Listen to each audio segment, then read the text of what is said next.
This is a roof that we installed, and we installed some counter flashing. They had a leak. After we installed the counter flashing, went back, realized that they needed to repoint the masonry, and that's where the problem occurred. When going up the walls, we're putting a shingle down around a chimney. Let's say this is a chimney. First piece of step flashing goes underneath this, and then you take another piece of step flashing, put it right in there.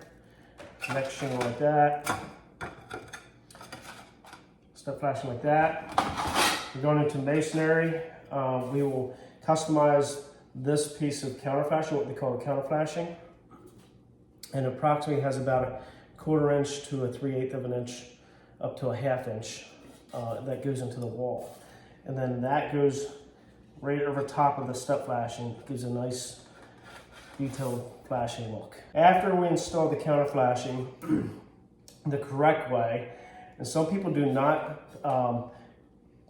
they don't groove this into the masonry, so they'll just actually flash it out like this, which is not the proper way, and then your water will run out to that and they'll just caulk it. The proper way is to install it into the masonry like this, and after that's resealed, we put some silicone along here, and then after that we recommend to have a masonry come in and repoint or reseal the masonry.